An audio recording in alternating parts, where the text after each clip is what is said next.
పూర్వకంగా ఆహ్వానిస్తున్నాను.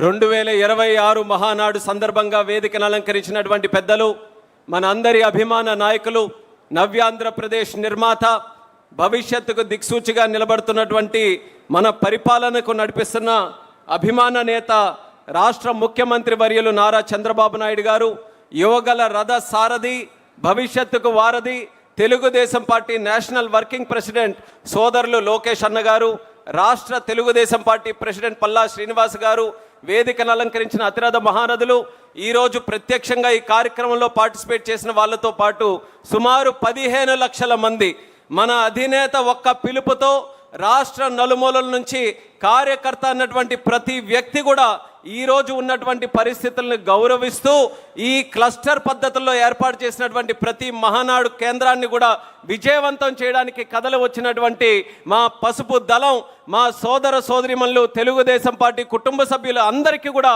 మరొక్కసారి ఈ వేదిక ద్వారా నా హృదయపూర్వకమైనటువంటి నమస్కారాలు తెలియజేసుకుంటున్నాను. ఈ యొక్క కార్యక్రమంలో అత్యంత ముఖ్యమైన కీలకమైనటువంటి తీర్మానం ఈ రాజకీయ తీర్మానం. పెద్దలు సీనియర్లు చాలామంది ఉన్నారు, వాళ్ళందరికీ కూడా గుర్తుంటుంది, ఒకప్పుడు ఈ రాజకీయ తీర్మానం ప్రవేశపెట్టినటువంటి వ్యక్తి నాన్నగారు స్వర్గీయ కింజరాపు ఎర్రన్నాయుడు గారు.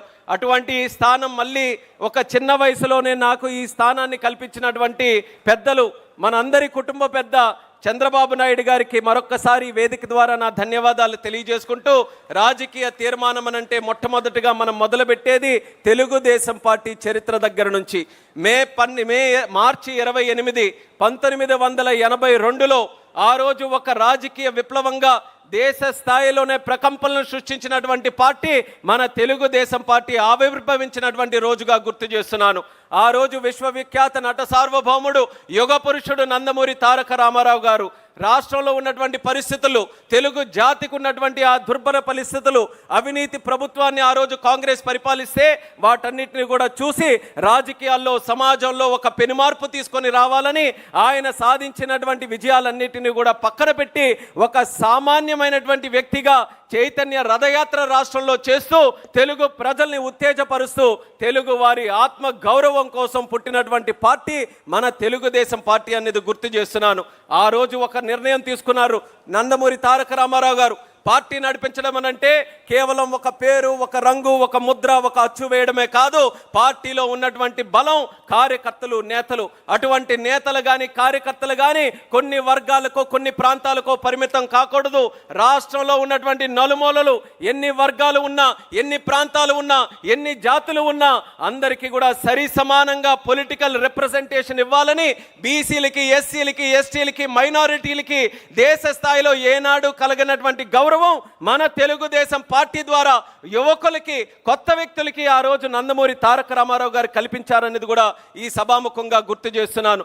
ఆ రోజు కేవలం రాష్ట్రంలోనే మార్పుల కోసం కాదు, ఆ రోజు తెలుగుదేశం పార్టీ పుట్టింది కాంగ్రెస్ పార్టీని గద్దె దించడానికైనా 1983లో 9 నెలల్లోనే తెలుగుదేశం పార్టీ అత్యంత మెజారిటీతో విజయం సాధించిన తర్వాత కేవలం రాష్ట్రంలోనే కాదు, భారతదేశం కూడా బాగుపడాలనంటే అక్కడ కూడా ఉన్నటువంటి కాంగ్రెస్ ప్రభుత్వాన్ని గద్దె దించాలని దేశ స్థాయిలో కూడా నేషనల్ ఫ్రంట్ని ఏర్పాటు చేసి మొట్టమొదటిగా కాంగ్రెసేతర విపి సింగ్ గారిని ప్రైమ్ మినిస్టర్ చేసినటువంటి ఘనత కూడా నందమూరి తారక రామారావు గారిది, మన తెలుగుదేశం పార్టీది అనేది కూడా ఈ సభాముఖంగా తెలియజేసుకుంటున్నాను.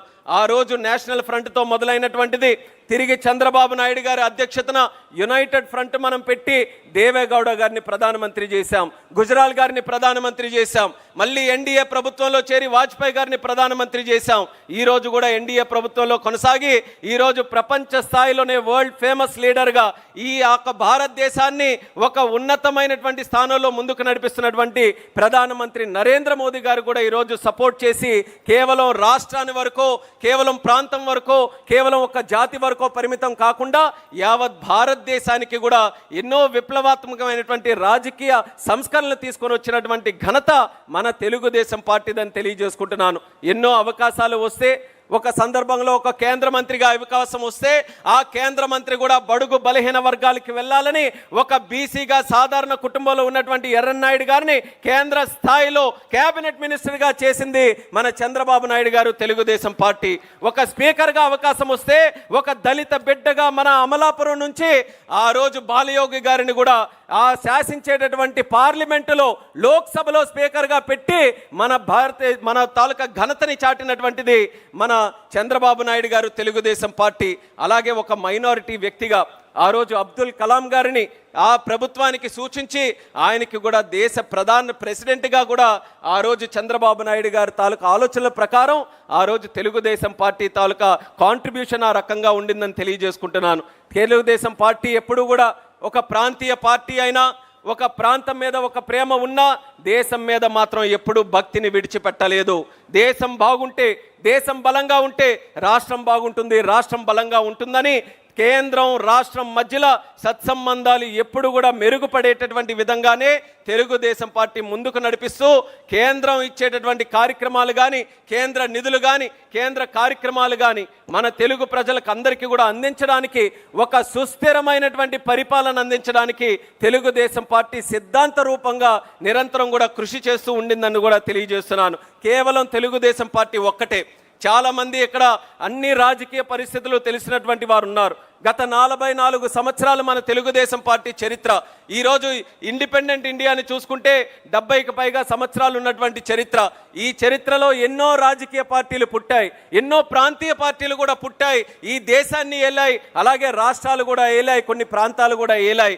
కానీ 44 సంవత్సరాలుగా ఇన్ని సంక్షోభాలు ఎదుర్కొని అప్పటి నుంచి ఇప్పటి వరకు దేశ స్థాయిలో ఒక ప్రత్యేకమైనటువంటి గుర్తింపు సాధించిన ఏకైక పార్టీ మన తెలుగుదేశం పార్టీ అనేది గర్వంగా ఈ సభాముఖంగా తెలియజేసుకుంటున్నాను.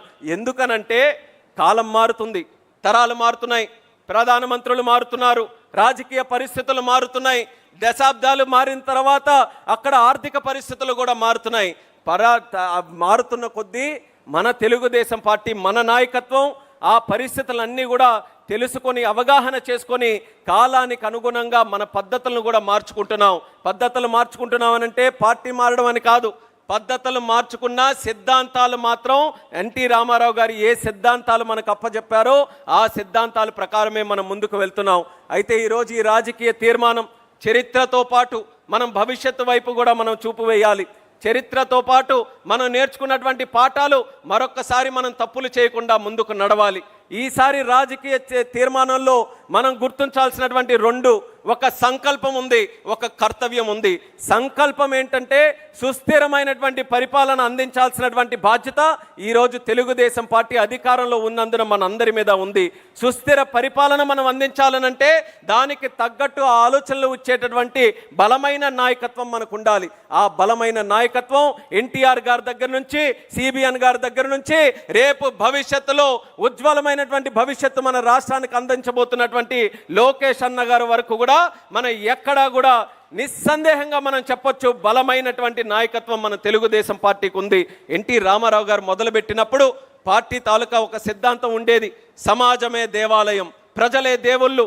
ఆ రోజు ఆత్మ గౌరవం కోసం తెలుగుదేశం పార్టీని స్థాపించి గుడ్ గవర్నెన్స్ కానీ, కొన్ని వెల్ఫేర్ స్కీమ్ సంక్షేమ పథకాలు కానీ ఆ రోజు దేశంలో ఎక్కడా జరగని విధంగా మన రాష్ట్రంలో ఎన్టీ రామారావు గారు మొదలుపెట్టారు. మళ్ళీ చంద్రబాబు నాయుడు గారు వచ్చిన తర్వాత నేను చెప్పాను పద్ధతులు మారుతున్నాయని. ఆ రోజు సమాజమే దేవాలయం, ప్రజలే దేవుళ్ళనంటే చంద్రబాబు నాయుడు గారు వచ్చిన తర్వాత every crisis is an opportunity, ప్రతి సంక్షోభం కూడా మనకు ఒక అవకాశం లాంటిది. దాన్ని మలుచుకోవాలని ఫ్యూచరిస్టిక్ టెక్నాలజీస్కి మన తెలుగు జాతి ఒక వేదికగా తయారు చేయడం, అలాగే డెవలప్మెంట్ అని ఎప్పుడూ లేనిది ఒక పదం రాజకీయాలకి తోడు చేసినటువంటి వ్యక్తి మన చంద్రబాబు నాయుడు గారు. ఆ పదం ఏంటంటే విజన్ అనేటటువంటి పదం. ఎందుకనంటే ఏ రాజకీయ నాయకుడైనా, ఏ పార్టీ అయినా సరే రాజకీయాలతో సత్సంబంధాలు ఉన్నప్పుడు 5 సంవత్సరాలకి వచ్చేటటువంటి ఎలక్షన్ల వరకే చూసేవాడు, కానీ ఎలక్షన్లు దాటి జనరేషన్స్ వరకు చూసినటువంటి ఏకైక వ్యక్తి చంద్రబాబు నాయుడు గారు.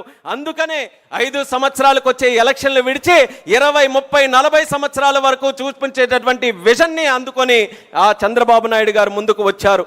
దాని